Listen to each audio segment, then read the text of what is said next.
आज़ादी का अमृत महोत्सव ਨੂੰ ਸਮਰਪਿਤ ਆਜ਼ਾਦੀ का सफर तहत ਅਸੀਂ ਭਾਰਤ ਦੀ ਆਜ਼ਾਦੀ ਵਿੱਚ ਯੋਗਦਾਨ ਪਾਉਣ ਵਾਲੇ ਵੱਖ-ਵੱਖ ਮੰਨੇ ਪਰਮੰਨੇ ਤੇ ਗੁੰਮਨਾਮ ਆਜ਼ਾਦੀ ਸੰਗਰਾਮੀਆਂ ਦੇ ਜੀਵਨ ਦੇ ਪਹਿਲੂਆਂ ਤੋਂ ਤੁਹਾਨੂੰ ਜਾਣੂ ਕਰਵਾਉਂਦੇ ਹਾਂ। ਇਸ ਤੋਂ ਇਲਾਵਾ ਆਜ਼ਾਦੀ ਦੇ ਸੰਘਰਸ਼ ਨਾਲ ਜੁੜੀਆਂ ਹੋਰ ਗਤੀਵਿਧੀਆਂ ਬਾਰੇ ਵੀ ਦੱਸਦੇ ਹਾਂ। ਅੱਜ ਦੀ ਕੜੀ ਵਿੱਚ ਅਸੀਂ ਤੁਹਾਨੂੰ ਮਹਾਨ ਸੁਤੰਤਰਤਾ ਸੰਗਰਾਮੀ ਤੇ ਗਦਰ ਅੰਦੋਲਨ ਦੇ ਮੈਂਬਰਾਂ ਵਿੱਚੋਂ ਇੱਕ ਲਾਲਾ ਹਰਦਿਆਲ ਬਾਰੇ ਦੱਸਾਂਗੇ। ਪੇਸ਼ ਹੈ ਇੱਕ ਰਿਪੋर्ट।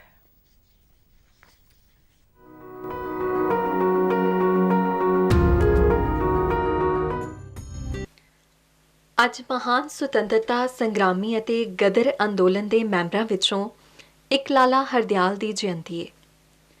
ਉਹਨਾਂ ਦਾ ਜਨਮ 14 ਅਕਤੂਬਰ 1884 ਨੂੰ ਦਿੱਲੀ ਵਿੱਚ ਹੋਇਆ ਸੀ।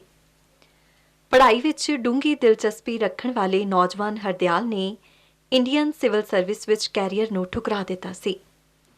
ਇਸ ਦੀ ਬਜਾਏ ਉਹਨਾਂ ਨੇ ਆਪਣੀ ਬੌਧਿਕ ਸਮਰੱਥਾ ਦੀ ਵਰਤੋਂ ਕੈਨੇਡਾ ਤੇ ਅਮਰੀਕਾ ਵਿੱਚ ਸ਼ਰਨਾਰਥੀਆਂ ਵਜੋਂ ਜੀਵਨ ਬਸਰ ਕਰ ਰਹੇ ਭਾਰਤੀਆਂ ਨੂੰ ਦੇਸ਼ ਦੀ ਆਜ਼ਾਦੀ ਦੀ ਲੜਾਈ ਨਾਲ ਜੋੜਨ ਲਈ ਪ੍ਰੇਰਿਤ ਕਰਨ ਲਈ ਕੀਤੀ।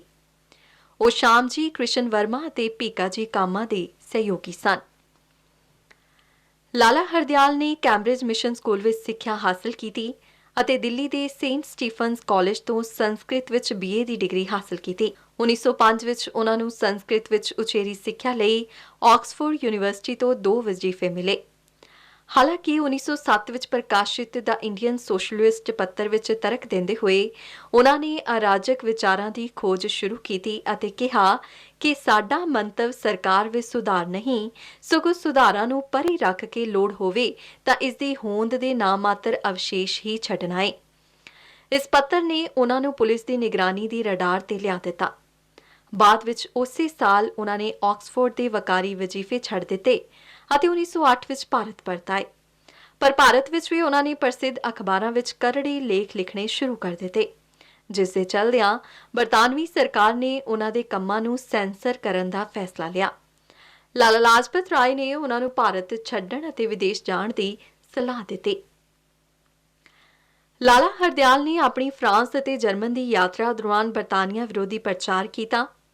ਉਹ ਬਰਤਾਨੀਆ ਵਿਰੋਧੀ ਸੰਘਰਸ਼ ਨੂੰ ਸਫਲਤਾਪੂਰਵਕ ਚਲਾਉਣ ਦੇ ਨਾਲ-ਨਾਲ ਪੱਛਮੀ ਵਿਗਿਆਨ ਅਤੇ ਸਿਆਸੀ ਦਰਸ਼ਨ ਦੀ ਸ਼ਲਾਘਾ ਵੀ ਕਰਦੇ ਰਹੇ।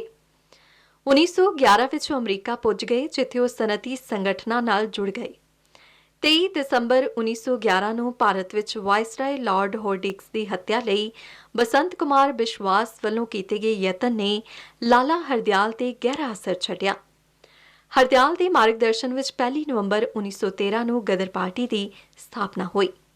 ਅਪ੍ਰੈਲ 1914 ਵਿੱਚ ਅਰਾਜਕ ਸਾਹਿਤ ਦੇ ਪ੍ਰਚਾਰ ਪ੍ਰਸਾਰ ਦੇ ਚਲਦਿਆਂ ਅਮਰੀਕਾ ਸਰਕਾਰ ਨੇ ਉਹਨਾਂ ਨੂੰ ਗ੍ਰਿਫਤਾਰ ਕਰ ਲਿਆ, ਪਰ ਉੱਥੋਂ ਦੀ ਭੱਜ ਕੇ ਜਰਮਨ ਦੇ ਸ਼ਹਿਰ ਬਰਲਿਨ ਪੁੱਜਣ ਵਿੱਚ ਸਫਲ ਰਹੇ।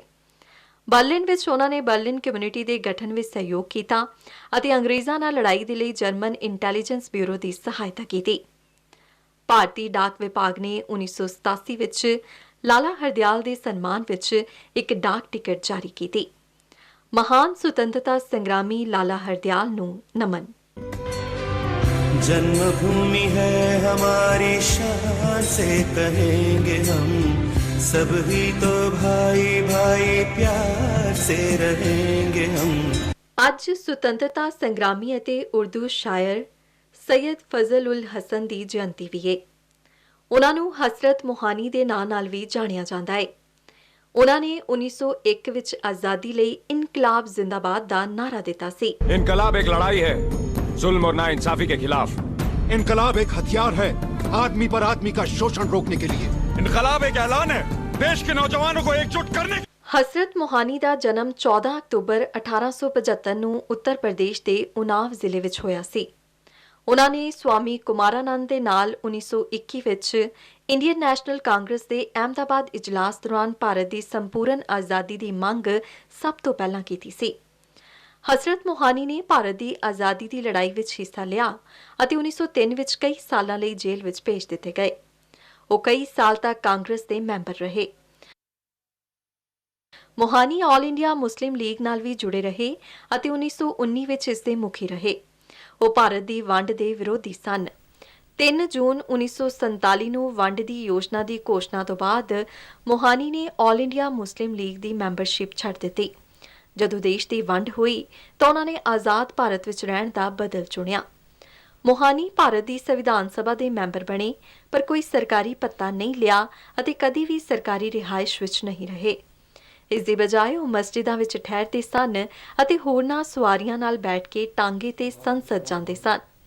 13 ਮਈ 1951 ਨੂੰ ਲਖਨਊ ਵਿੱਚ ਮੌਲਾਨਾ ਹਜ਼ਰਤ ਮੋਹਾਨੀ ਦਾ ਦੇਹਾਂਤ ਹੋ ਗਿਆ। ਭਾਰਤ ਦੀ ਆਜ਼ਾਦੀ ਲਈ ਸਮਰਪਿਤ ਹਜ਼ਰਤ ਮੋਹਾਨੀ ਨੂੰ ਸਲਾਮ।